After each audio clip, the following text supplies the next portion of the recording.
சோதனை செயல்முறை மிகவும் எளிமையானது. நேர்மையாக அவர் இருந்த நிலையில் சோல் ட்ரீயின் போதனைக்கு எதிராகச் சென்ற சிக்கலான யோசனைகளை வைத்திருப்பது கிட்டத்தட்ட சாத்தியமற்றது. அவர் ஏற்கனவே தனது வரம்பில் இருந்தார். அந்த மாபெரும் கூட்டில் என்ன நடந்தது என்பதை நினைவில் கொள்ள முயன்றார். கீழே செல்லும் வழியில் சன்னி தன்னை பல முறை கடிக்க வேண்டியிருந்தது. அவரது கைகளில் இரத்த காயங்கள் இருந்தன. கடுமையான வலி அவரது மனதை சில கணங்களுக்கு தெளிவுபடுத்தியது மற்றும் மறதியின் தொடர்ச்சியான இழுப்பிலிருந்து அவருக்கு தற்காலிக நிவாரணம் அளித்தது. தற்செயலாக அவர் ஏற்கனவே இரத்த நெசவு தனது மீது செலுத்தும் விளைவை கவனித்துக் கொண்டிருந்தார். கடித்தால் சிறிது நேரம் மட்டுமே இரத்தம் கசிந்து சீக்கிரம் சிரங்குகளாக மாறும். அவரது இரத்தம் உறைதல் வேகம் தெளிவாக அதிகரித்தது. அவர் அதிக ஆற்றலுடன் உணர்ந்தார். அவரது சகிப்புத்தன்மை முன்பு இருந்ததை விட கணிசமாக மேம்பட்டது. எது புரிந்தது? மனித உடல் என்பது ஒவ்வொரு பகுதியும் மற்றொன்றை பாதிக்கும் ஒரு அமைப்பாகும். இந்த பாகங்களில் ஒன்றின் விரிவான முன்னேற்றம், குறிப்பாக இரத்தம் போன்ற முக்கியமான ஒன்று, அமைப்பு முழுவதும் குறைவான முன்னேற்றங்களின் சங்கிலி எதிர்வினைக்கு வழிவகுக்கும். அவர் தனது புதிய பண்புக்கூறின் முக்கியத்துவத்தை கடுமையாக குறைத்து மதிப்பிட்டார் என்று தோன்றியது. கவனம், முட்டாள். தொடுகோடுகள் இல்லை. பற்களை கடித்தபடி சன்னி பணியில் கவனம் செலுத்தினார்.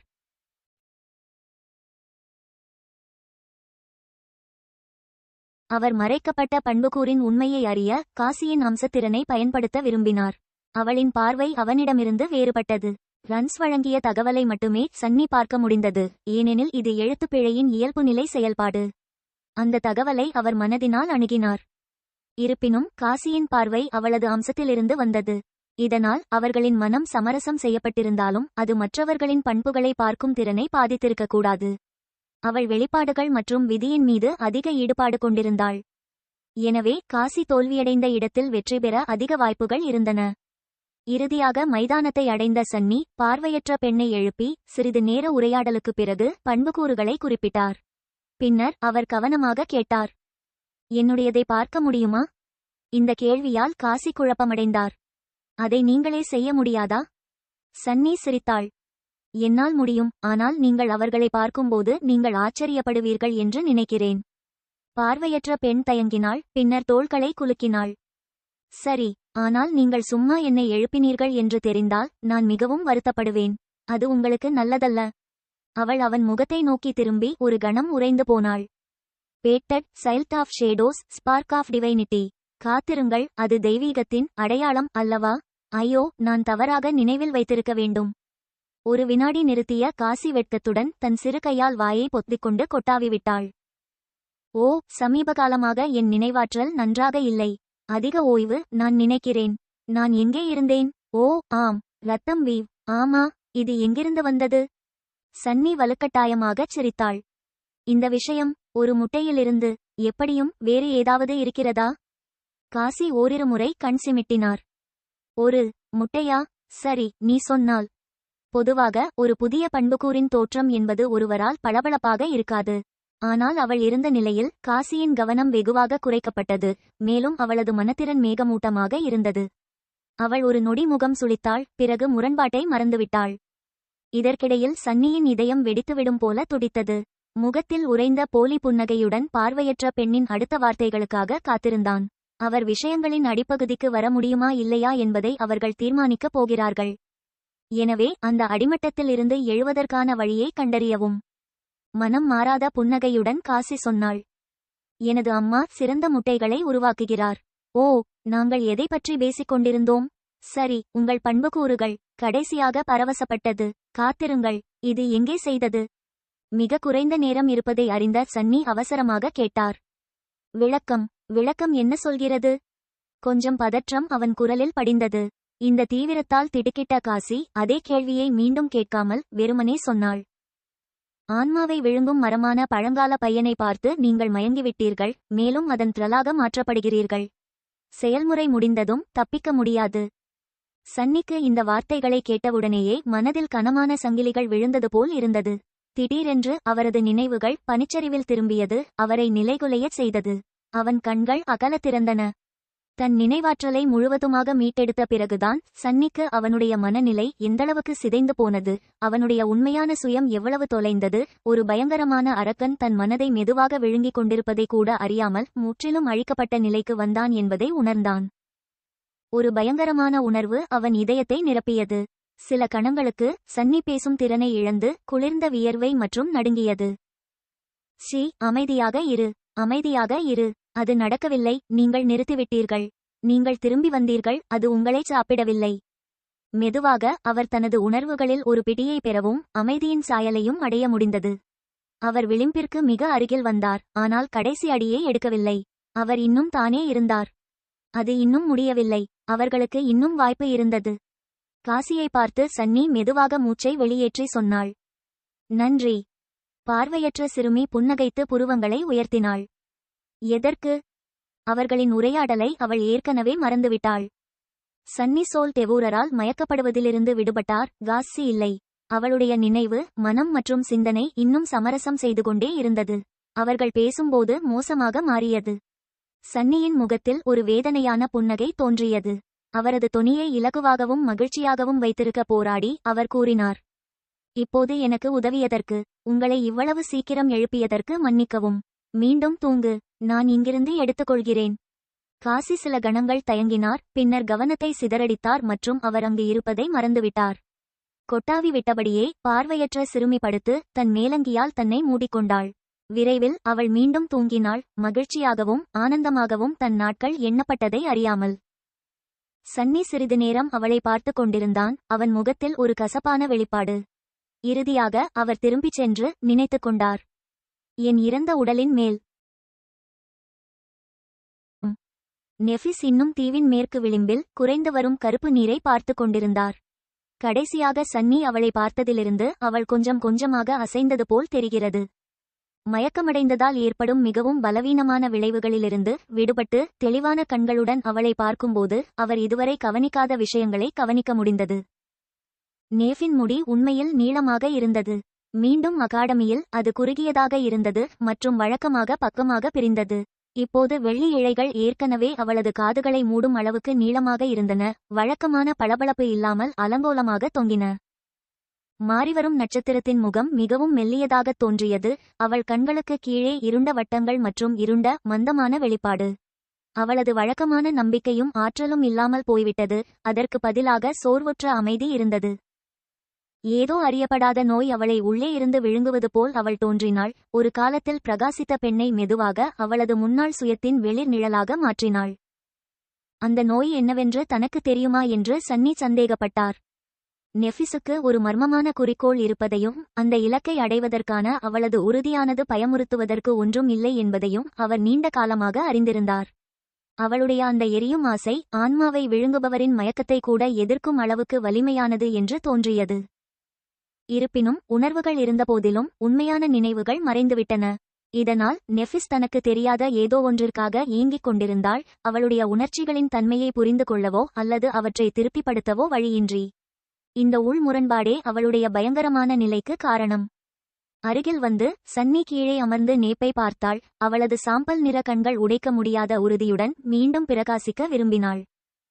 ஏய் நெஃப். அவள் எதுவும் பேசாமல் தலையை அவன் பக்கம் திருப்பினாள். சன்னி தனது பற்களை கடித்துக் கொண்டான். அந்த அருவருப்பான மரம். நான் உன்னிடம் ஒன்று சொல்ல வேண்டும். எதையும் தவறவிடாமல் அமைதியாக இருக்க முயன்று தான் கண்டுபிடித்த அனைத்தையும் நெஃபிஸிடம் கூறினார். ஆன்மா மரத்தின் மேல் பகுதிகளுக்கான தனது பயணம், தான் கண்டுபிடித்த ராட்சத கூடு, வாய்ல்ட் தீவிங் பேர்ட் ஸ்பான் மற்றும் அதை எப்படி கொன்றான், தரம் மற்றும் வகை இல்லாத விசித்திரமான நினைவகம், தான் பெற்ற புதிய பண்பு மற்றும் தற்செயலாக கண்டுபிடித்த மறைந்தவை பற்றி அவளிடம் கூறினார். இறுதியாக சன்னி அவளிடம் அந்த பண்புக்கூறின் தன்மை, சோல் டெவோரரின் உண்மையான தன்மை, அவர்கள் தீவில் எவ்வளவு காலம் இருந்தார்கள் மற்றும் அவர்கள் மறந்துவிட்டதை பற்றி கூறினார். அவர் முடித்ததும் சேஞ்சிங் ஸ்டாரின் வெளிப்பாடு கொஞ்சம் கூட மாறவில்லை. திரும்பி பார்த்து அவள் வெறுமனே சொன்னாள், பார்க்கிறேன். சன்னி கண் சிமிட்டினாள். நான் பார்க்கிறேன், நான் பார்க்கிறேன், நீங்கள் சொல்ல வேண்டியது தானே. அவள் அவனை பார்த்து இருளாகச் சிரித்தாள். நான் என்ன சொல்ல வேண்டும்? அவன் அவளை பார்த்து கைமுட்டிகளை இறுக்கினான். ஐயோ, எவ்வளவு கொடுமை. நல்ல வேலை சன்னி, குறைந்தபட்சம் ஏதாவது சொல்லு. மனிதனாக நடந்து கொள்வது அவ்வளவு கடினமா? அவள் பதில் சொல்லாமல் திரும்பினாள். சன்னி அவளை பல வினாடிகள் உற்று பார்த்தாள். பிறகு சோர்வாக தோற்கடிக்கப்பட்ட குரலில் சொன்னாள், எனக்கு என்ன செய்வது என்று தெரியவில்லை. என்ன செய்வது என்று சொல்லுங்கள் நேப். இதிலிருந்து எங்களை எப்படி வெளியேற்றுவது? சிறிது நேரம் அமைதியாக இருந்தாள். சன்னி ஏறக்குறைய அவர் தன்னிடம் சொன்ன அனைத்தையும் ஏற்கனவே சேங்கிங் ஸ்டார் மறந்துவிட்டதாக கருதினார். ஆனால் அவள் கண்களின் ஆழத்தில் வெள்ளை பிரகாசத்தின் தீப்பொறிகள் நடனமாடுவதை அவர் கவனித்தார். நெஃபிஸ் தனது அம்சத்திறனை செயல்படுத்தி வலியை பயன்படுத்தி முடிந்தவரை தெளிவாக இருக்க வேண்டும்.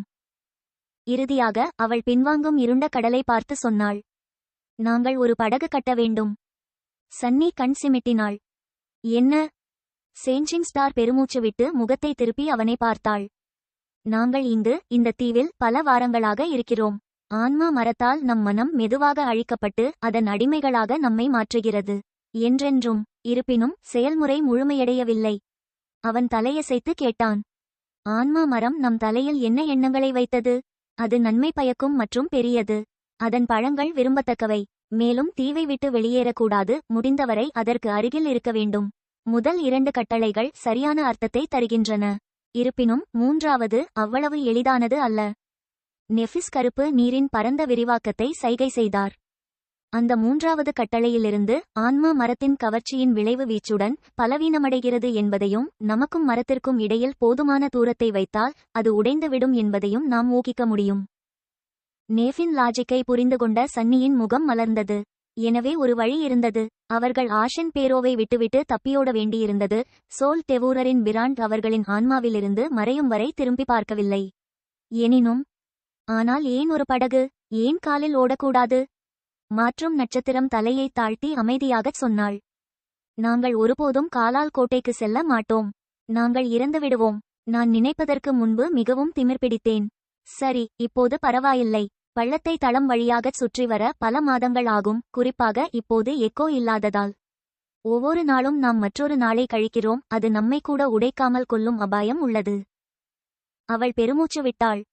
நாங்கள் உயிர் பிழைத்தவரை ஏற்கனவே அதிர்ஷ்டசாலியாக இருந்தோம். ஆனால் நாங்கள் எவ்வளவு போராடினோம், விடாமுயற்சியுடன் இருந்தோம். நாங்கள் இன்னும் சோல் மரத்தை எதிர்கொண்டோம். இதுவே எங்கள் முடிவாக இருந்திருக்க வேண்டும். இந்த உரையாடலை நடத்த எங்களுக்கு வாய்ப்பு கிடைத்தது எவ்வளவு சாத்தியமற்றது என்று உங்களுக்கு தெரியுமா? சன்னி தயக்கத்துடன் தலையை ஆட்டினாள். முதலில் எதிர்காலத்தை பார்க்க எங்கள் குழுவில் ஒரு ஆரக்கிள் இருக்க வேண்டும். பின்னர் காஸ்ஸி தனது நினைவாற்றல் கெட்டுப்போன சிறிது நேரத்தில் ஒரு புத்திசாலித்தனமான திட்டத்தை வகுத்து செயல்படுத்த வேண்டியிருந்தது. எங்கள் குழுவில் 5வது அடுக்கு விழித்திருக்கும் கவசம் கொண்ட ஒருவர் இருந்தார் என்ற உண்மையின் அடிப்படையில் அந்த திட்டம் அமைந்தது. வெளிப்பாட்டின் தொடர்புடன் விழித்தெழுந்தவர்கள் சிலரே. பொம்மலாட்டக்காரரின் கவசத்திற்கு நிகரான நினைவாற்றலுடன் தூங்குபவர்கள் மிகவும் அரிதானவர்கள். அந்த நபர் பின்னர் ஒரு பெரிய பிசாசை கண்டுபிடித்து கொள்ள வேண்டியிருந்தது. இன்னும் நம்ப முடியாத அளவிற்கு அவர் அதிலிருந்து ஒரு உண்மையான பரம்பரை நினைவகத்தை பெற வேண்டியிருந்தது. இந்த நிகழ்வுகளின் கலவை எவ்வளவு நம்ப முடியாதது என்பதை நான் விளக்க வேண்டுமா?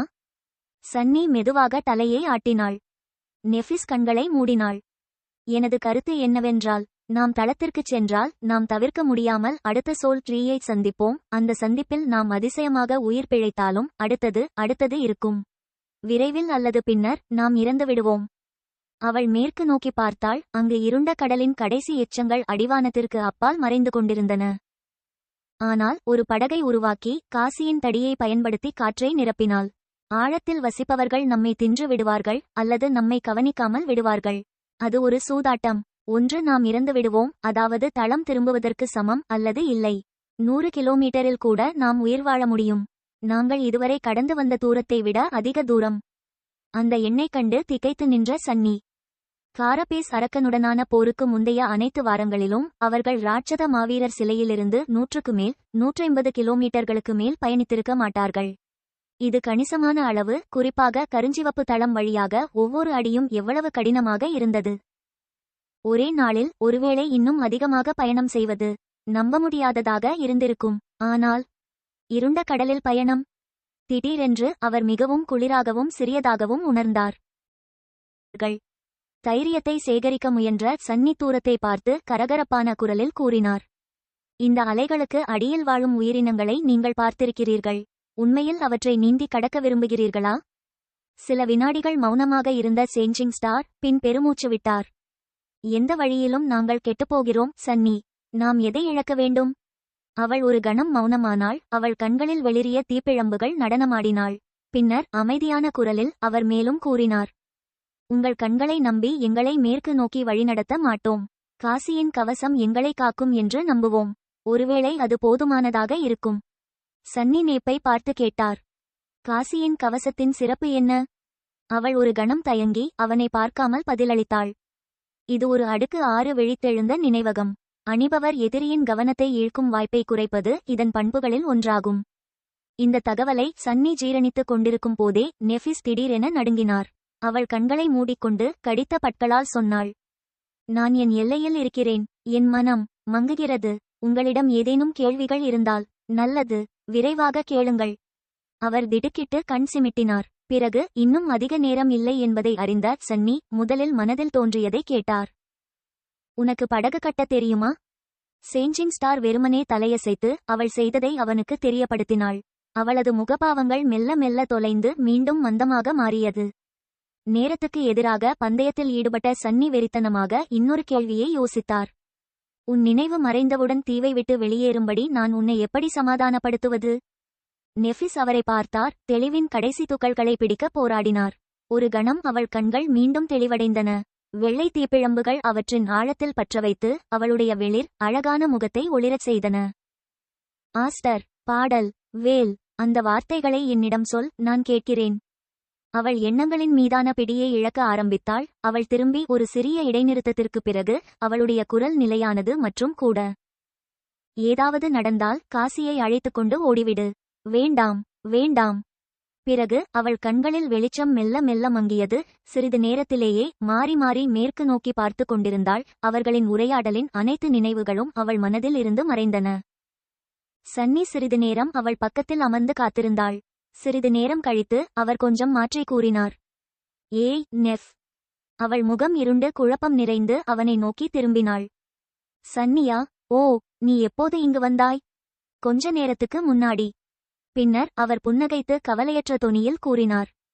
ஏய், நான் ஒன்னு கேட்கலாமா? உனக்கு படகு கட்டத் தெரியுமா? அவரது கேள்வியால் நெஃபிஸ் மிகவும் ஆச்சரியப்பட்டார். ஆனால் இறுதியில் அவருக்கு உதவ ஒப்புக்கொண்டார். சன்னி அவளிடம் ஏன் சரியாக ஒரு படகை கட்ட விரும்பினார் என்று சொல்லவில்லை. பயிற்சி நுட்பத்துடன் கேள்விகளை தடுத்தார். அவனது குறைபாடு விஷயங்களை எளிதாக்கவில்லை. ஆனால் நெஃப் இருந்த நிலையில் அவளை வற்புறுத்துவது மிகவும் கடினமாக இல்லை.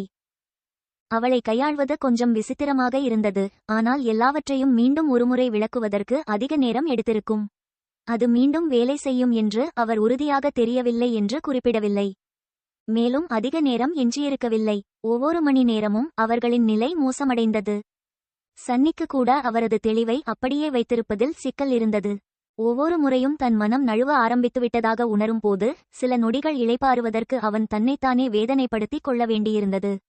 அப்படியிருந்தும் அவரது எண்ணங்கள் மெதுவாகவும் பலவீனமாகவும் இருந்தன. அவர்களை ஒன்றாக வைத்திருப்பது அவருக்கு பெரும் பாதிப்பை ஏற்படுத்தியது. அவர்கள் கூடிய விரைவில் தீவை விட்டு வெளியேற வேண்டியிருந்தது. இருண்ட கடல் திரும்புவதற்குள் சன்னி தயாராக இருக்க வேண்டும் என்பதில் உறுதியாக இருந்தாள். நெஃபிஸ் முகத்தில் இருந்த வலியை அவள் பார்க்காமல் இருக்க அவனிடமிருந்து திரும்பிய சன்னி அவன் கையை மீண்டும் ஒரு முறை கடித்தாள். நாக்கில் இரத்தத்தின் கசப்புச் சுவையை உணர்ந்த அவர் வலியின் அலையை மனதை தெளிவுபடுத்தி சூழ்நிலையின் முரண்பாட்டை கண்டு மகிழ்ந்தார். சாப்பிடாமல் இருக்க அவன் தன்னைத்தானே கடித்துக் கொண்டிருந்தான். என்ன ஒரு வேடிக்கையான முரண்பாடு! ரத்தம் கொட்டிய கையை முதுகுக்கு பின்னால் மறைத்துக் கொண்டு சன்னி நெஃப் பக்கம் திரும்பி கேட்டார். அப்படியானால் நாம் எப்படி படகை உருவாக்கப் போகிறோம்? சிறிது நேரம் யோசித்தவள் அலட்சியமாக சொன்னாள். நாம் கையில் உள்ள பொருட்களை பயன்படுத்த வேண்டும். மேலோட்டத்திற்கு இறந்த அரக்கனின் கற்பப்பையை பயன்படுத்த வேண்டும். பொருத்தமான வடிவத்தின் பல கவச தகடுகளை அகட்டி தங்க கயிற்றில் ஒன்றாக கட்டலாம். சன்னி தனது புருவங்களை உயர்த்தினார். தீ காரபேஸ் அரக்கனின் கவசம், இது ஏதோ விசித்திரமான எக்கினால் ஆனது. எக்கு மிதக்க முடியுமா? நெஃபிஸ் நிந்தையுடன் அவனை பார்த்தான். எதுவும் மிதக்கலாம் சன்னி. மிதக்கும் பொருளின் எடையை விட அதிக நீரை வெளியேற்றுகிறாய் என்பதை உறுதிப்படுத்திக் கொள்ள வேண்டும். படகுகள் இப்படித்தான் செயல்படுகின்றன. அவர் கண் சிமிட்டினார். ஆ, சரி. பாய்மரத்தை பற்றி காசியிடம் அவளது ஆடையை கொடுக்கச் சொல்லலாம் என்று நினைக்கிறேன். நீங்கள் என்ன நினைக்கிறீர்கள்? மாறுதல் நட்சத்திரம் அவருக்கு ஒரு வித்தியாசமான தோற்றத்தை கொடுத்தது. அதாவது, ஆமா, படகு கட்டுவதில் உங்களை மிகவும் உற்சாகப்படுத்தியது என்னவென்று எனக்கு இன்னும் புரியவில்லை. ஆனால் இந்த ஆர்வத் திட்டத்தில் உங்களுக்கு உதவ அவள் தயாராக இருப்பாள் என்று நான் உறுதியாக நம்புகிறேன். சன்னி சிரித்தாள். அருமை, பேயை அறுப்போம். அப்படியானால்? புன்னகையுடன் சொல்ல ஒரு விசித்திரமான வாக்கியம். ஆனால் அவருக்கு உதவ நேஃப்வை சமாதானப்படுத்த அவர் சொல்ல வேண்டிய விசித்திரமான வாக்கியம் அல்ல. சில நிமிடங்களுக்குப் பிறகு அவர்கள் காரபேஸ் அரக்கனின் மாபெரும் சடலத்தை அடைந்தனர். பளபளப்பான உலோகத்தால் ஆன சிறிய மலை போல அது அவர்களுக்கு மேலே உயர்ந்து இருந்தது. அந்த முதல் நாளுக்குப் பிறகு விசித்திரமான சிறகுகள் கொண்ட அருவருப்புகள் தீவைச் சுற்றி பல மணி நேரம் சுற்றித் திரிந்தபோது ஒருபோதும் நெருங்க துணியவில்லை. பயமுறுத்தும் உயிரினத்தின் இறைச்சிக்கு உரிமை கோருவதற்கு வேறு எதுவும் காட்டப்படவில்லை. இதன் விளைவாக சடலம் பெரும்பாலும் அப்படியே இருந்தது. விசித்திரமாக அந்த அரக்கனின் சடலம் அழுகத் தொடங்கவில்லை. அதன் கார்பேசின் உலோகம் மட்டும் மெதுவாக மோசமடைந்து அதன் பளபளப்பையும் பிரகாசத்தையும் இழந்து பின்னர் குறைந்த மற்றும் நீடித்ததாக மாறியது. இப்போது அதன் மேற்பரப்பு பெரிய துருவால் சிதைந்துள்ளது. நெஃபிஸ் சடலத்தின் மேல் ஏறி பக்கத்திலிருந்து பக்கமாக நடந்து அவள் கால்களுக்கு கீழே பார்த்தார். பின்னர் அவள் பல இடங்களில் சைகை செய்தாள். இந்த வளைந்த தகடுகளை நாம் போதுமான அளவு இறுக்கமாக பொருத்தினால் அவை சரியாக இருக்கும். ஒவ்வொன்றும் நீளமாக இருப்பதால் நாங்கள் மூவரும் அருகருகே உட்காருவதற்கு போதுமான இடத்தை விட்டு முழு மேலோடும் இருக்கும். சன்னிக்கு கப்பல் கட்டும் அறிவு இல்லை. எனவே அவர் அவளுடைய தீர்ப்பை நம்ப முடிவு செய்தார். தரையில் இருந்து பார்த்து அவர் கேட்டார், மாஸ் பற்றி என்ன? மாறிவரும் நட்சத்திரம் அலறினார். அது, நான் யோசிக்க வேண்டும். சன்னி சிரித்தாள். சரி, நீ யோசித்துக் கொண்டிருக்கும் போதே நான் காசியை அழைத்து வருகிறேன். உன்னுடன் தொடர்பு. சூரிய அஸ்தமனத்திற்கு முன் சன்னிக்கு நிறைய செய்ய வேண்டியிருந்தது. திட்ட பகுதிகள் அவன் தலையில் சுழன்று வலித்தது. அவர் தொடர்ந்து கவனம் செலுத்த வேண்டியிருந்தது. எல்லாவற்றையும் மறந்துவிடாமல் இருக்க தனது விருப்பத்தை அதன் வரம்பிற்குள் வடிகட்டினார். அது போதாதென்று தன் செறிவை அதிகரிக்க வலியை பயன்படுத்த வேண்டியிருந்தது. அவரது கைகள் மற்றும் கைகள் பயங்கரமான கடி அடையாளங்களால் மூடப்பட்டிருந்தன. இரத்த நெசவு இல்லாமல் சன்னி ஏற்கனவே இரத்த இழப்பால் மயக்கமடைந்திருக்கலாம். இன்னும் அவரது வெளிரிய முகம் சோர்வால் இன்னும் வெண்மையாக மாறியது மற்றும் அவரது கண்களில் காய்ச்சல் வெளிச்சம் எரிகிறது. அவர் ஒரு சோம்பியைப் போல இருந்திருக்க வேண்டும். அதிர்ஷ்டவசமாக காசியால் எதையும் பார்க்க முடியவில்லை. அவர்களின் விசித்திரமான முயற்சியில் சேர அவளை சமாதானப்படுத்த அதிக நேரம் எடுக்கவில்லை. பார்வையற்ற பெண்ணின் நிலை அவனுடைய அல்லது நேஃபின் நிலையை விட மோசமாக இருந்தது.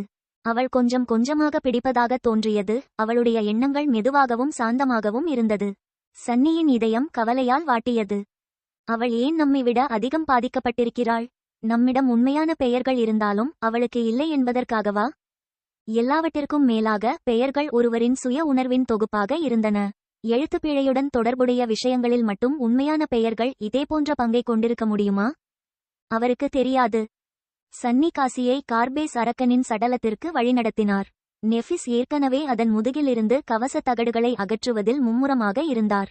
அவளுடைய வெள்ளி வாள் சிதைந்த உலோகத்தை வெட்டக்கூடியதாக இருந்தது. அவர் பயந்தது போல் பணி கடினமாக இல்லை. பார்வையற்ற பெண்ணை நெஃப் பார்க்கக்கூடிய இடத்தில் மெதுவாக உட்கார வைத்து அவர் இறந்த அரக்கனின் மேல் ஏறி சேங்கிங் ஸ்டாரின் பணியின் முன்னேற்றத்தை மதிப்பீடு செய்தார்.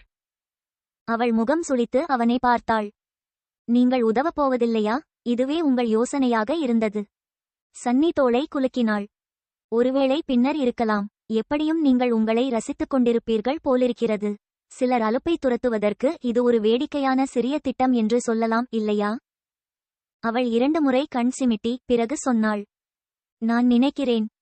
சன்னி 2 முறை தலையசைத்தார். கவச தகடுகளை அகட்டி பேயின் சதை அப்பட்டமாக கிடந்த இடங்களை பார்த்தார். நீல நிற ரத்தம் உறைந்து இருட்டாகவும் கல்லை போல கடினமாகவும் மாறியது. இருப்பினும் அங்கும் இங்கும் கொழுப்பின் வெள்ளை அடுக்குகள் பழமையான நிலையில் இருந்தன. உண்மையில் என் மனதில் மற்றொரு திட்டம் உள்ளது. நெஃபிஸ் ஒரு புருவத்தை உயர்த்தினார். ஓ, அப்படியா? சன்னி தனது வாளை வரவழைத்து உயிரினத்தின் கவசத்தின் இடைவெளியை நெருங்கினான். ஆமாம், நான் ஒரு மெழுகுவர்த்தி செய்ய வேண்டும். அந்த வார்த்தைகளை சொல்லி கடினப்பட்ட தசை திசுக்களிலிருந்து கொழுப்பை பிரித்து வெட்டத் தொடங்கினார். நெஃப் சில முறை கண் சிமிட்டினார். பின்னர் காசியை பார்த்தார். ஏய் காஸ், சன்னிக்கு மனம் போய்விட்டதா? பார்வையற்ற பெண் தன் பெயரை கேட்டதும் திடுக்கிட்டாள். மம் மம் மம் மம் மம் மம் மம் மம். சன்னி அவர்கள் மீது கவனம் செலுத்தாமல் தனது பணியில் கவனம் செலுத்தினார். ஒரு கணம் மிட்நைட் ஷாட்டின் ரேசர் கூர்மையான பிளேடால் தன்னை தானே வெட்டிக்கொள்ளும் யோசனையை அவர் மகிழ்வித்தார். ஆனால் பின்னர் அதை நிராகரித்தார்.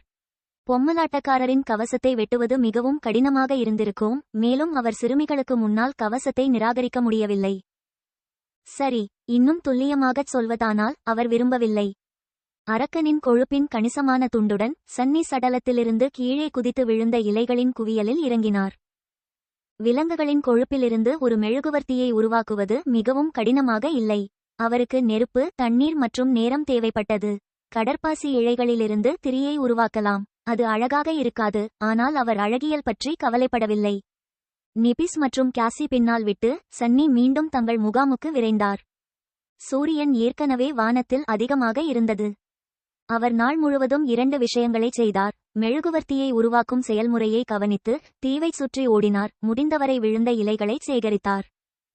அவ்வப்போது படகில் பணிபுரியும் நெஃபிஸை அவர் கண்ணில் காண்பார். சில சமயங்களில் கேசிக்கு இழிந்த வேலைகளில் உதவுமாறு அறிவுறுத்தினார்.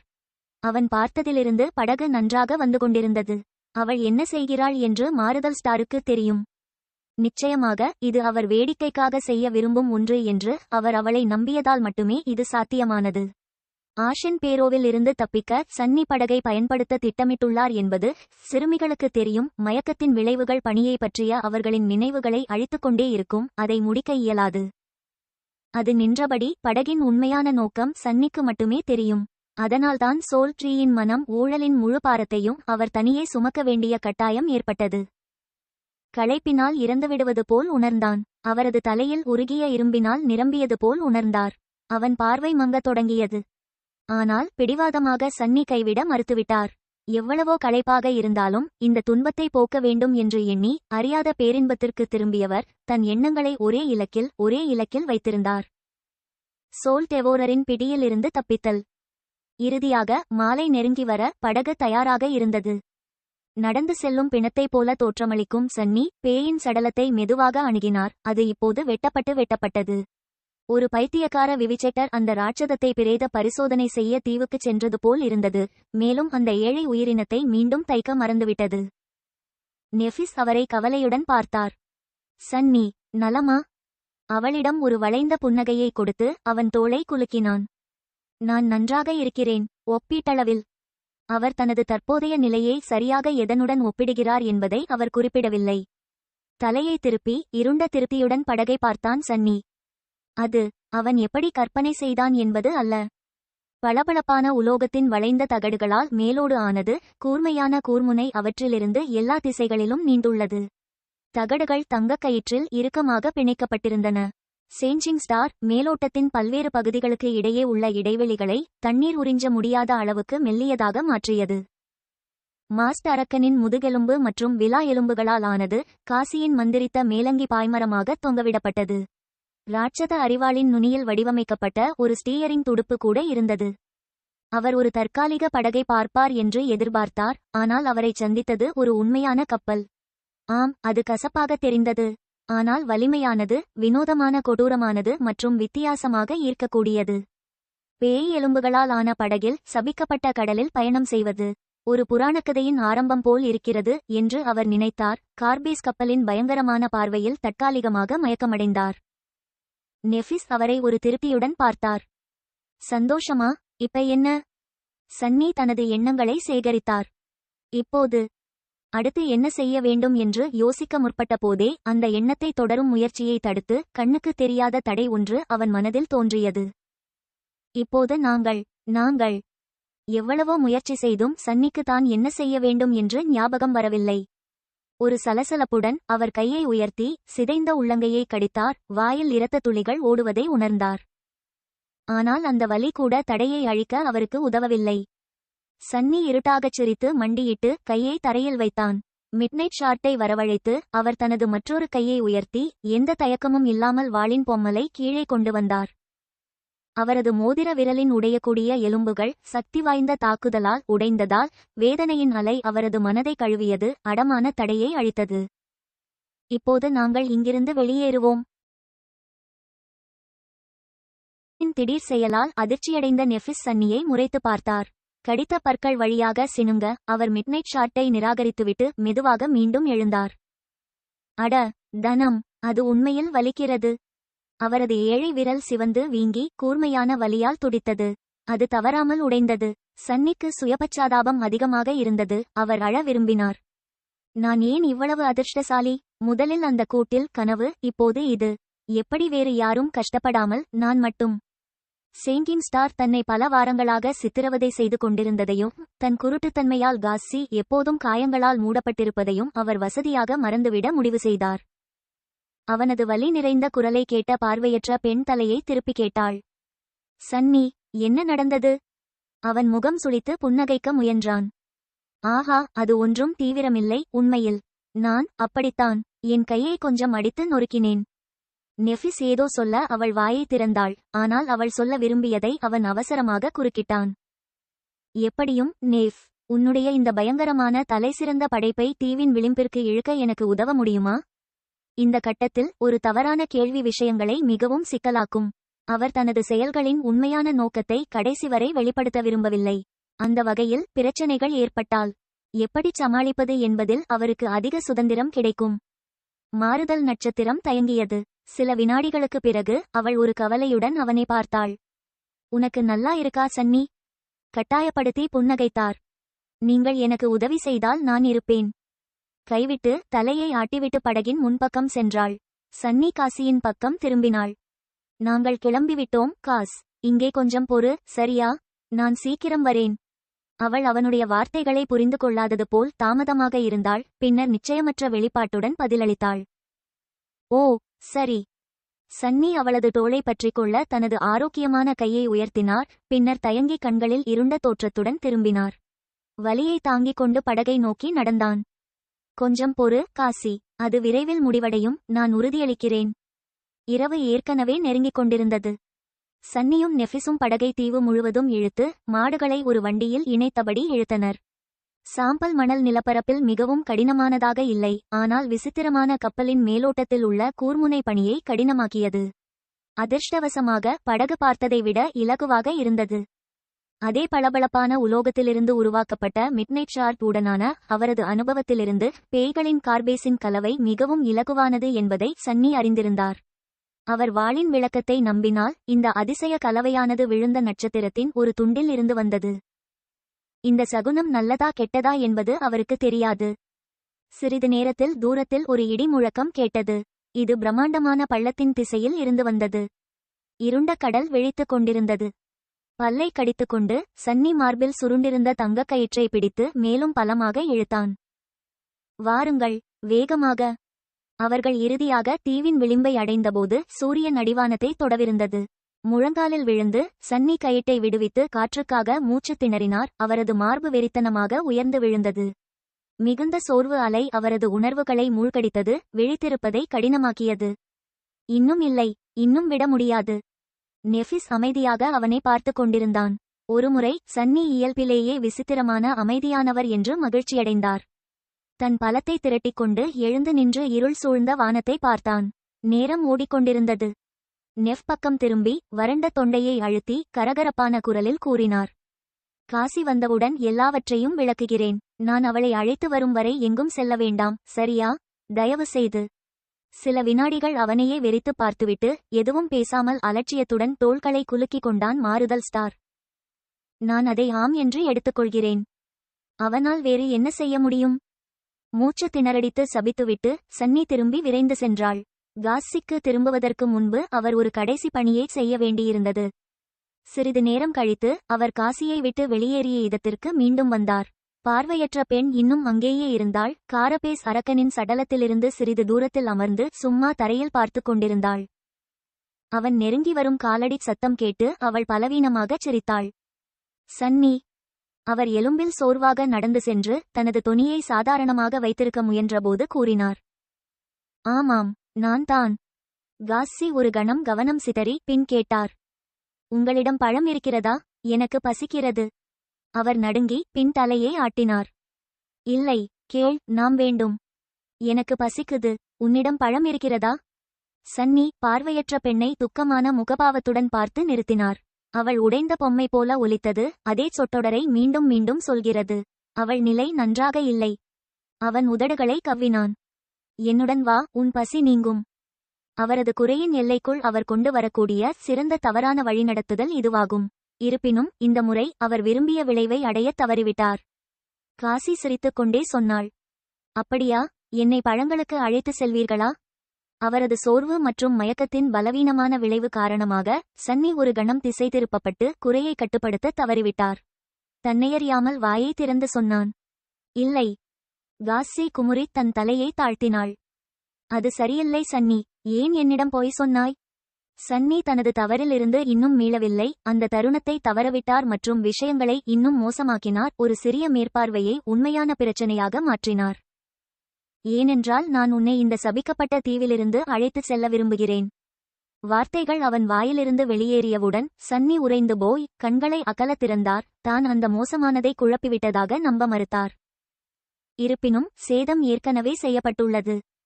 காசி ஆழ்ந்த அலறலுடன் அவன் பக்கம் திரும்பினாள். என்னை அழைத்துச் செல்லுங்கள், அழைத்துச் செல்லுங்கள். ஆனால் நான் வெளியேற விரும்பவில்லை. நான் ஏன் சோல் மரத்தை விட்டு வெளியேற வேண்டும்? சன்னி அமைதியாக சபித்து கூச்சலிட்டார். தன்னை கட்டுப்படுத்தும் எந்த முயற்சியையும் கைவிட்டார். ஏனென்றால் அந்த விஷயம் தீயது. இது தூய தெய்வீக கனவு. வா, போகலாம். அவள் கையை பிடித்து அந்த மென்மையான பெண்ணை இழுக்க முயன்றான். ஆனால் அவள் ஆச்சரியமான பலத்துடன் எதிர்த்தாள். என்னை விடுங்கள், முட்டாள். காசி தன் கையை அவனது பிடியிலிருந்து கிழித்து கொண்டு திரும்பி சன்னியை கோபத்துடன் பார்த்தாள். நான் போக விரும்பவில்லை என்று சொன்னேன். நீ விசித்திரமாக நடந்து கொள்கிறாய், சன்னி. நிறுத்து, தயவு செய்து. என்ன செய்வது என்று தெரியாமல் சன்னி உறைந்து போனாள். நான் தான். இந்த தீவுதான் எங்களுடைய வீடு. நாங்கள் மூவரும் ஒன்றாக இருப்பது இங்கு மிகவும் அருமையாக இருக்கிறது. நீ ஏன் வெளியேற விரும்புகிறாய்? செய்ய வேண்டும் என்று தனக்கு தெரிந்ததை செய்ய முடியாமல் தவித்துக் கொண்டிருந்தான். இறுதியாக சன்னி தனது பற்களை கடித்து கூறினார். ஏனென்றால் 5 நினைவிருக்கிறதா? மன்னிக்கவும், காசி. பின்னர் அவர் முன்னோக்கிச் சென்று பார்வையற்ற சிறுமியை வன்முறையில் பிடித்து அவளுடைய எதிர்ப்பை எளிதில் அடக்கினார். என்ன செய்கிறாய்? நிறுத்து. உதவி, உதவி, நேப். அவளை தன் தோளில் தூக்கி எறிந்துவிட்டு சன்னி திரும்பி தீவின் விளிம்பை நோக்கி ஓடினான். காசி கடுமையாக எதிர்த்தார். அவரது சிறிய கைமுஷ்டிகளை பயன்படுத்தி குத்து மழையுடன் அவரது முதுகில் அடித்தார். மறக்கப்பட்ட கடற்கரையின் நைட்மேர் உயிரினங்களுக்கு எதிரான போர்களில் அவள் ஒருபோதும் பங்கேற்கவில்லை என்ற போதிலும் அவள் இன்னும் ஒரு சாதாரண மனிதனை விட கணிசமாக வலிமையானவள். சன்னிக்கு ஒவ்வொரு வேலைநிறுத்தத்தையும் உணர வைக்கும் அளவுக்கு சேஞ்சிங் ஸ்டார் அவளுடன் பகிர்ந்து கொண்ட அனைத்து ஆன்மா ஷாட்களும் காசிக்கு போதுமான பலத்தை அளித்தன. அவரை கடுமையாக காயப்படுத்த இது போதாது, ஆனால் நரகத்தைப் போல காயப்படுத்த போதுமானது. மன்னிக்கவும், என்னை மன்னிக்கவும், காசி. ஆழ்ந்த மன உளைச்சலுக்கு ஆளான சன்னி காசியின் அவநம்பிக்கையான அலறலை தடுக்க முயன்று படகிற்கு விரைந்தார். அவன் நெற்றியில் குளிர்ந்த வியர்வை படர்ந்திருந்தது. வானத்திலிருந்து ஒளியின் கடைசி மினுமினுப்புகள் மறைந்து கொண்டிருந்தபோது அவர் இறுதியாக தீவின் விளிம்பிற்கு திரும்பினார். அமைதியற்ற கரிய நீரிலிருந்து சில மீட்டர் தொலைவில் அந்த பயங்கரமான படகு மணலில் அமைதியாக நின்று கொண்டிருந்தது. சலசலப்பின் மூலத்தை பார்க்க தலையை உயர்த்தி அதன் முன் சற்று ஓய்வெடுத்துக் கொண்டிருந்தாள் சேஞ்சிங் ஸ்டார். அண்ணே, உதவி. சன்னி பைத்தியமாகிவிட்டாள். நெஃபிஸ் மெதுவாக அவள் கால்களுக்கு எழுந்தாள். அவளுடைய அலட்சிய வெளிப்பாடு குளிர்ச்சியை வெளிப்படுத்தியது. அவள் ஒரு கையை லேசாக நீட்டினாள். தனம். காத்திருங்கள், அது இல்லை. அவர் வாக்கியத்தை முடிக்கும் முன் வெள்ளிவாள் மெல்லிய காற்றிலிருந்து தரையை குறிவைத்து இப்போதைக்கு தோன்றியது. நீங்களே விளக்குங்கள். சாங்கின் ஸ்டாரின் குரல் சமமாகவும் அமைதியாகவும் இருந்தது, ஆனால் அதில் மறைந்திருக்கும் அச்சுறுத்தலை சன்னியால் உணர முடிந்தது. திடீரென்று அவர் அவளை ஒரு புதிய வெளிச்சத்தில் பார்த்தார். அல்லது மாறாக ஒரு பழைய ஒளியில். சாத்தியமான எதிரியாக. நெஃபிஸுக்கு எதிராக எதிர்கொள்ளும் எண்ணம் அவரது முதுகெலும்பில் குளிர்ச்சியை ஏற்படுத்தியது. அவர் அகாடமியில் திரும்பிய உணர்வை ஏறக்குறைய மறந்துவிட்டார். அவர் அவர்களின் தொகுப்பில் உள்ள பெரும்பாலான ஸ்லீப்பர்களுடன் தரையை துடைப்பதை பார்த்தார். அவளும் ஒரு அசுரன் என்பதை அவன் மறந்துவிட்டான்.